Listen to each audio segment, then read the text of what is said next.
the character of Pennywise morph into the character of Freddy Krueger. Because I heard that too. They obviously, you remember seeing the marquee in Derry for Nightmare on Elm Street 5, and they updated the 50s to the 80s. So I think that would have been interesting to see that. But I really think that Skarsgård did a great job. The eyes were really creepy, like the way he had that one like drifting eye, you know. Yeah. And a lot of the stuff was well, there was a fair mix of practical and a fair mix of CGI, but it was done tastefully, and I really didn't feel like it was given to us as, oh, well, we just can't achieve this with the humans, so we're going to do CGI. I think the CGI in this case made it better, but especially that projector sequence. That was really good. Most of it was really good. Yeah, but I think Skarsgård blew it out of the water, dude. He was fantastic. I fucking loved it. And I mean, I'm a fan of his brother because I watched True Blood and Zoolander. You know, I was a big fan of Alexander Skarsgård and, you know, Stellan Skarsgård and, you know, all the others. He comes from like a fucking acting dynasty. His brother. I watched Bill in Hemlock Grove. Yeah. And he was good in that show, like as a vampire. He's a vampire, but he's not your typical vampire. It's a little different, so... I wasn't sure what to expect. I'll tell you this much, though. If I'm an established actor in Hollywood, there's no fucking way I would take this movie. There's no way, because, you know, you're going to suffer from what people trying to play Robert Englund or playing Nightmare on Elm Street or play Freddy we're going to suffer from. Everybody's going to compare you to the original, you know, and you're just never going to be able to surpass that. But Skarsgård gave a different take on it. And, see, you called him creepy, and creepy wasn't the word that I described him as. Vic and I talked about this afterwards, and I told Vic, I said, he's not as creepy as Tim Curry as Pennywise. He's more menacing, though. They did a good job of making him, I'm not saying scarier, but more intimidating. You know what I mean? Like, I'd rather run into Tim Curry's Pennywise in a dark alley than this guy because he seems more dangerous. This fucker's morphing into all sorts of things. Tim Curry's Pennywise was a goof. I mean, it was awesome, and it was creepy, but he didn't feel as intimidating as this guy. Maybe to a little kid he could have been, but this guy, he was doing all sorts of shit, and he really was your worst nightmare come true, and that's what he was doing in this. You know, every different character, you know, he tormented them in his own way, and I thought that was really cool. Did you guys catch the other thing?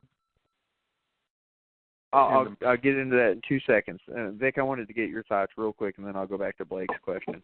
I'll just say what I've been telling everybody whenever I talk about it is Tim Curry was creepy, and the new Pennywise was evil. And that is, like, he's just pure evil, man. And, yeah, like you said, I would much rather run into Tim Curry in the dark alley than the new one. Cause he was scary. It seemed like he liked to fuck with them, but this guy, he was trying to get them scared. They even showed a scene where he smells the girl, and she wasn't scared, and it disgusted him. You know what I mean? Yeah. Okay, Blake, so what was your question, buddy? Sorry, I didn't mean to... Oh, it's my fault. There's a slight delay, so I didn't know that somebody else was talking as I was about to talk. It's a talk show thing. Not your fault. Yeah, well, you seemed like you were kind of pissed at me for like a half a second. I was like, well, No, never. But do you remember when Stan goes up, you know, he's working on his bar mitzvah thing, and he goes up to the office, and the weird lady from the painting? Yeah, that was fucking weird, scary. I told my wife, I said, I know Muschietta's name, and I get the connection. He directed Mama. That lady was Mama. Really? That's awesome. Look, go back and watch. Look at her face and the way she looks, and then go back and look at Mama. You're right. It did have that weird face to it. And Muschietti directed Mama, which was he did a good job with that too. Yeah, you know, and it was Del Toro and Muschietti at their best. But yeah, that is clearly Mama. There is no one else that could be with the wavy arms and the distended head, and it was totally Mama. And I told Lisa in the theater, I was like, I can't believe this. That's fucking Mama right there. You know what he was doing to Stan might have been the scariest one. That thing fucking.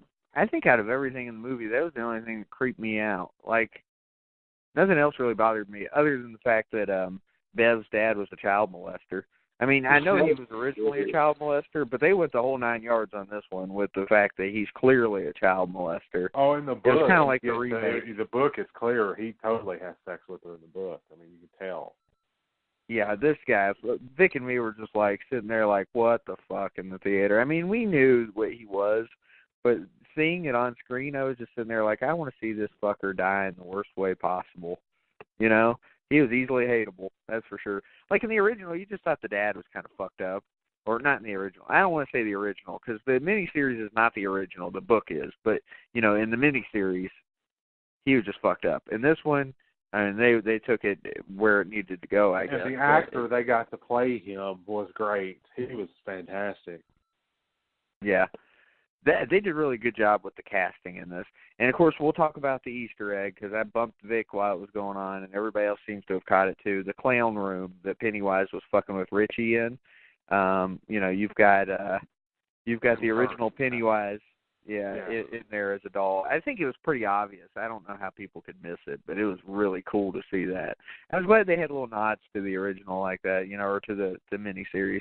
I also like the fact that they used a real fat kid in there for Ben, because in the original or in the miniseries, Ben wasn't that fat. In this one, he was a porker. It was what he should have been. And he was just kind of chubby in the original, and this one he was a fat ass, and I was cool with it, you know? Yes, sir. I'm sitting here looking through all of my programs from the various horror conventions we went to, Vic. I've got a Contamination from 2011, a Horror Hound from 2011, Scarefest from 2011. All I see is dollar signs going through all of them. Lots and lots of dollar signs. Because of how much money we spent? Yeah.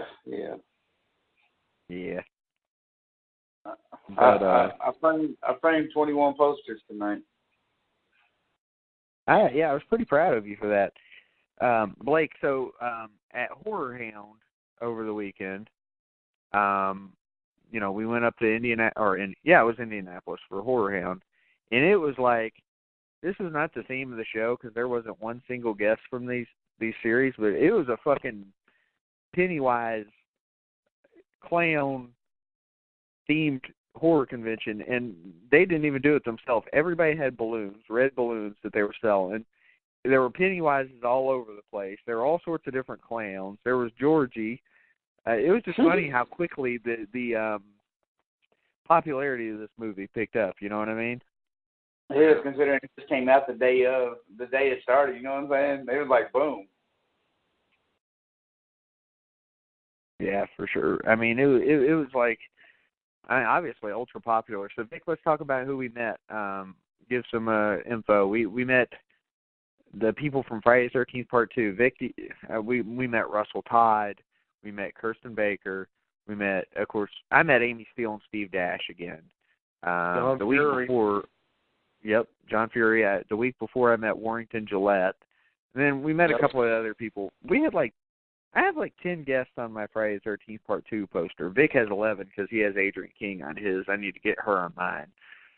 But yeah, there were a lot of Friday the 13th Part 2 guests, and that was hell on earth for me because I had the two girls and I had a stroller, and I was trying. Okay, so Blake, it's in a hotel, right? It's not in a big convention center, so we've got a room, and you know there's vendors booths all over the place. So there's aisles. But I could not get through this fucking Friday the 13th Part 2 aisle. And on top of that, I had a double stroller. So I'm stuck. And Vic just moves ahead. He's a sneaky fucker. But I couldn't blame him. He's like, fuck you, they're your kids. He snuck away. That's not how it happened. He's like, I didn't fuck that happen. They're your problem. Yeah. So Vic sneaks away, and he goes and meets all the Friday the 13th Part 2 guests. Well, I have to meet Dash and Amy Steele to get them on my poster, even though I'd met both of them before. So I get them, but like I'm moving at a snail's pace, and it's like 90 degrees where I'm standing, Vic. It is hot. And I've got horribly smelly Friday the 13th fans all around me, and they're all like virgins, every last one of them. And but I tell you this, the Friday the 13th guests were really nice. They were, you know, all talking to my daughters and stuff. and one of them starts flipping out while we're standing there, and the only thing that makes her feel better is fucking Pennywise comes by. I swear to God. So who's that? I was Hazel. a kid. Sorry, I thought you meant one to guess. I was like, what? Yeah. So the Friday the 13th Part 2 debacle is only rivaled by you trying to meet Corey Feldman. So I'll let you tell your story of Corey Feldman, and I'll pile on with my part of it. By the way, to end the Friday the 13th Part 2 story, I had 3 more guests to meet, and Vic came by and took the stroller from me and took care of my girls for a little bit. So I am eternally grateful for that part of it, even though I give him shit for running away. I could see him at the end of the aisle, and I'm giving him the finger because I'm just stuck. You're a good man. You're a good man, Vic Philpott. No, the He best was part a good is, man. He really did help me out. I'm going through down this line of like all the guests or whatever, but Russell Todd has his own line, and it's like off to the side. So whenever I get up to Russell Todd, like, because I'm going through the other line, I just like sneak in front of the people in the Russell Todd line, get his autograph, and then just move on. So I just cut like 20 people to get his autograph. I kind of felt bad a little bit, but not really. Because it was horrible. Before you move on, I'm sitting here looking at our Scarefest from 2010. It's fucking crazy, man. Richard Brooker, George Romero. Don't say that. Yeah, sorry. It's just sad, though, to look at some of this shit. And really, Amelia Kincaid was there. I didn't even know it. I wish we could do that horror convention over. Yes, I would love to go back and redo that one. There's a picture of Joel Robinson in here with no beard. Wow. That's one Derek where I Mears already know how is in to my arm and get a tattoo. Derek Mears is in here, but I don't recall seeing him. And they also had, remember the dude from Dawn of the Dead? The one that turns into a zombie when he sits up, Scott Reiniger? Yeah. He's in here. I didn't realize he was there. But, I don't think he was there. We came on a Sunday, so some of these people might have left. Yeah, or they canceled. I don't remember Derek Mears being there because we didn't meet him till like 2 or 3 years later. Yep, and of course, Danny Trejo and Travis Walton, too. Remember Travis Walton from Fire in the Sky? That's when I decided not to do Trejo because it's like $60. Man, I didn't want to do it. Yep. Dude, well, I have like 5 programs from the 2010 one. I should give one to Blake. It's not like I need them, Blake. If you want one, I'll give you one. It's pretty cool. They were giving them away free at the end of it. Yeah, we had like 5 of them. It was awesome. What is it? What is it? I didn't hear what it was. It's a program for Scarefest from 2010. Sure, absolutely. If you feel comfortable enough giving me one, that's fine. Hell yeah, man! I got multiples, so I'm good.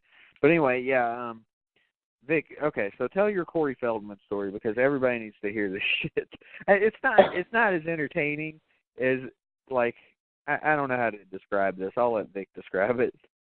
I mean, it's really not as entertaining as we would make it seem because, well, first of all, I went to this thing with the intention of meeting 3 Goonies. I did have them sign my Goonies poster.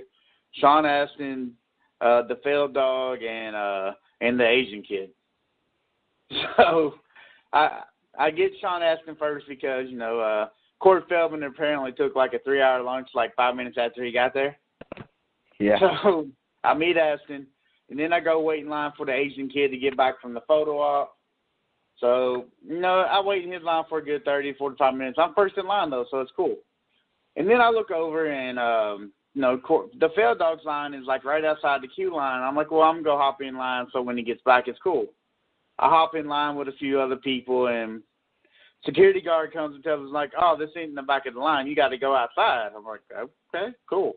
So this motherfucker walks us, like, out to the pool area. And we start the line out in the pool. And it keeps on growing and growing and growing. And because he's still on his 3-hour lunch. And we wait and wait and wait. Flash and eventually, do what? Flash photo op. He had a photo op going on, too. He has a photo op, a lunch, and a panel all within this, like, 3 or 4 hour period. And he just got there. And he showed up late to top it off.